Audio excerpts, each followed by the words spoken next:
The Adventures of Tom Sawyer. Chapter 1, Tom. No answer. Tom. No answer. What's gone with that boy, I wonder? You, Tom. No answer. The old lady pulled her spectacles down and looked over them about the room. Then she put them up and looked out under them. She seldom or never looked through them for so small a thing as a boy. They were her state pair, the pride of her heart, and were built for style, not service. She could have seen through a pair of stove lids just as well. She looked perplexed for a moment, and then said, not fiercely, but still loud enough for the furniture to hear, "Well, I lay if I get hold of you, I'll—" She did not finish, for by this time she was bending down and punching under the bed with the broom, and so she needed breath to punctuate the punches with. She resurrected nothing but the cat. I never did see the beat of that boy. She went to the open door and stood in it, and looked out among the tomato vines and jimpson weeds that constituted the garden. No Tom. So she lifted up her voice at an angle calculated for distance and shouted, "Yo, Tom!" There was a slight noise behind her, and she turned just in time to seize a small boy by the slack of his roundabout and arrest his flight. "There!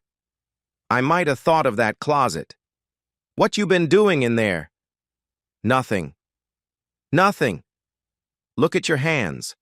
And look at your mouth. What is that truck?" "I don't know, Aunt." "Well, I know. It's jam. That's what it is. 40 times I've said if you didn't let that jam alone, I'd skin you. Hand me that switch." The switch hovered in the air. The peril was desperate. "My! Look behind you, Aunt!" The old lady whirled round and snatched her skirts out of danger. The lad fled on the instant, scrambled up the high board fence, and disappeared over it. His Aunt Polly stood surprised a moment, and then broke into a gentle laugh. "Hang the boy! Can't I never learn anything? Ain't he played me tricks enough like that for me to be looking out for him by this time? But old fools is the biggest fools there is. Can't learn an old dog new tricks, as the saying is. But my goodness, he never plays them alike, 2 days. And how is a body to know what's coming? He 'pears to know just how long he can torment me before I get my dander up, and he knows if he can make out to put me off for a minute or make me laugh, it's all down again and I can't hit him a lick. I ain't doing my duty by that boy, and that's the Lord's truth, goodness knows. Spare the rod and spile the child, as the good book says. I'm a-laying up sin and suffering for us both, I know. He's full of the old scratch, but laws o' me. He's my own dead sister's boy, poor thing, and I ain't got the heart to lash him somehow. Every time I let him off, my conscience does hurt me so, and every time I hit him, my old heart most breaks. Well, man that is born of woman is of few days and full of trouble, as the scripture says, and I reckon it's so. He'll play hooky this evening, and southwestern for afternoon. I'll just be obleeged to make him work tomorrow to punish him.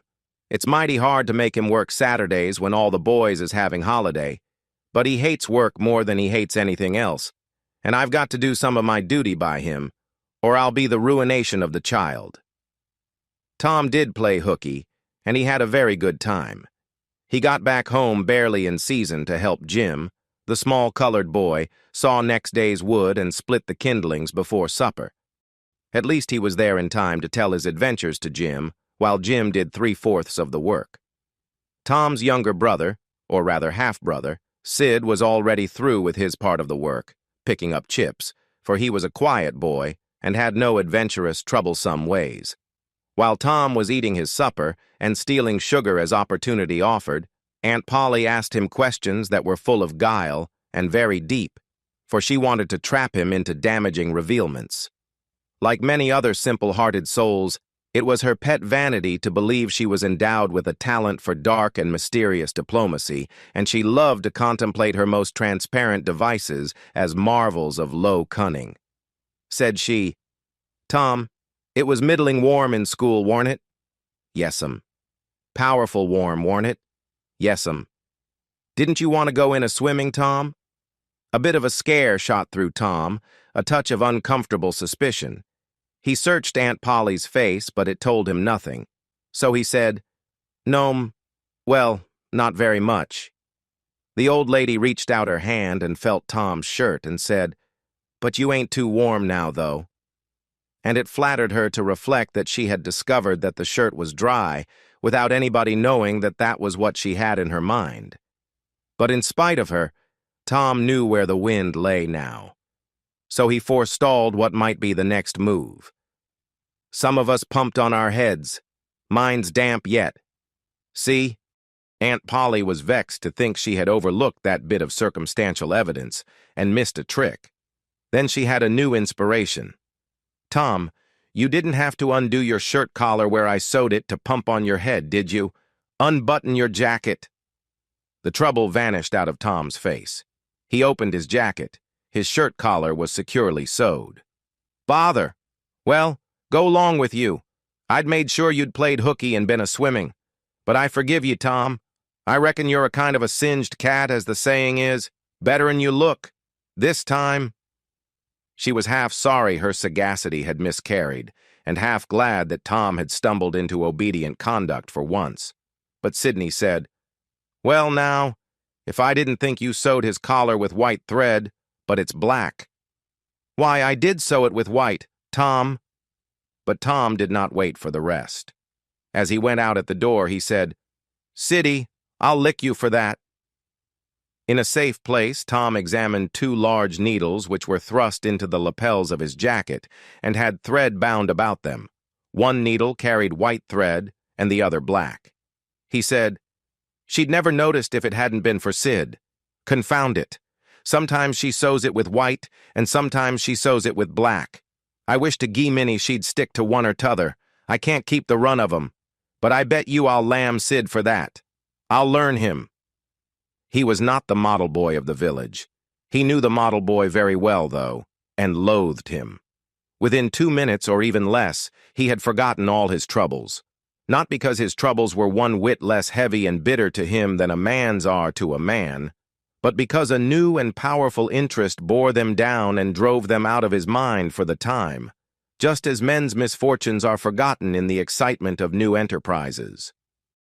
This new interest was a valued novelty in whistling, which he had just acquired from a Negro, and he was suffering to practice it undisturbed. It consisted in a peculiar bird-like turn, a sort of liquid warble, produced by touching the tongue to the roof of the mouth at short intervals in the midst of the music.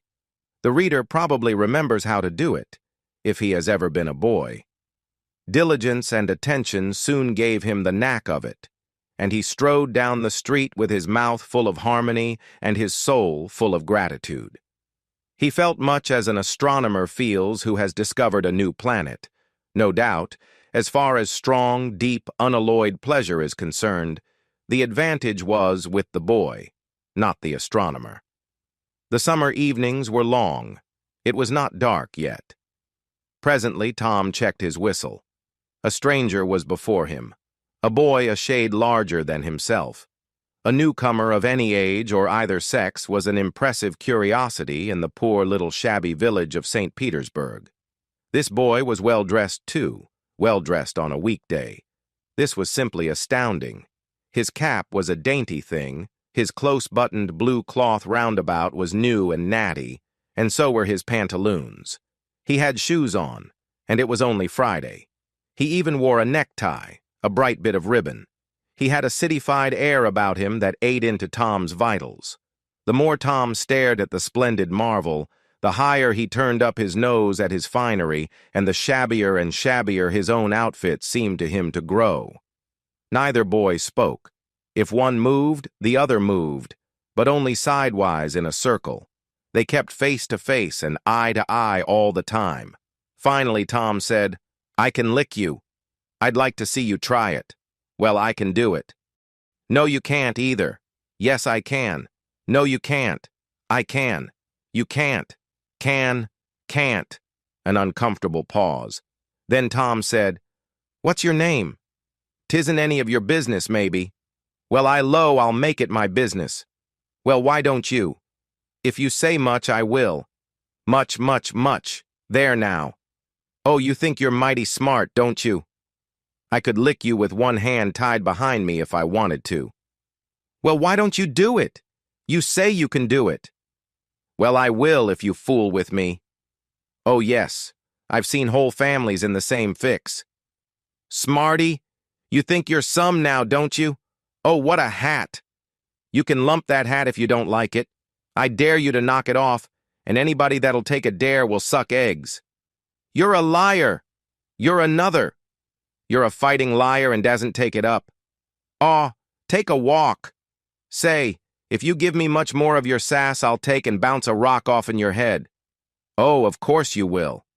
Well, I will. Well, why don't you do it then? What do you keep saying you will for? Why don't you do it? It's because you're afraid. I ain't afraid. You are. I ain't. You are. Another pause, and more eyeing and sidling around each other. Presently, they were shoulder to shoulder. Tom said, "Get away from here. Go away yourself." "I won't. I won't either." So they stood, each with a foot placed at an angle as a brace, and both shoving with might and main and glowering at each other with hate. But neither could get an advantage. After struggling till both were hot and flushed, each relaxed his strain with watchful caution, and Tom said, "You're a coward and a pup. I'll tell my big brother on you, and he can thrash you with his little finger, and I'll make him do it too. What do I care for your big brother? I've got a brother that's bigger than he is, and what's more, he can throw him over that fence too." Both brothers were imaginary. "That's a lie." "Your saying so don't make it so." Tom drew a line in the dust with his big toe and said, "I dare you to step over that and I'll lick you till you can't stand up. Anybody that'll take a dare will steal sheep." The new boy stepped over promptly and said, "Now you said you'd do it, now let's see you do it." "Don't you crowd me now. You better look out." "Well, you said you'd do it. Why don't you do it?" "By jingo, for 2 cents I will do it." The new boy took 2 broad coppers out of his pocket and held them out with derision. Tom struck them to the ground. In an instant, both boys were rolling and tumbling in the dirt, gripped together like cats, and for the space of a minute they tugged and tore at each other's hair and clothes, punched and scratched each other's nose, and covered themselves with dust and glory.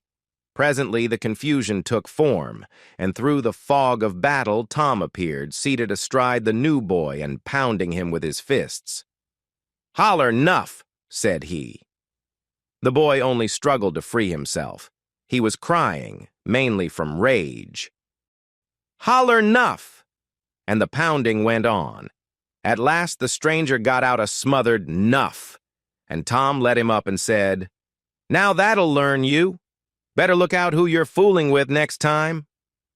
The new boy went off brushing the dust from his clothes, sobbing, snuffling, and occasionally looking back and shaking his head and threatening what he would do to Tom the next time he caught him out. To which Tom responded with jeers and started off in high feather, and as soon as his back was turned, the new boy snatched up a stone, threw it, and hit him between the shoulders, and then turned tail and ran like an antelope. Tom chased the traitor home and thus found out where he lived. He then held a position at the gate for some time, daring the enemy to come outside, but the enemy only made faces at him through the window and declined. At last, the enemy's mother appeared and called Tom a bad, vicious, vulgar child and ordered him away. So he went away, but he said he loathed to lay for that boy. He got home pretty late that night, and when he climbed cautiously in at the window, he uncovered an ambuscade in the person of his aunt. And when she saw the state, his clothes were in her resolution to turn his Saturday holiday into captivity at hard labor, became adamantine in its firmness.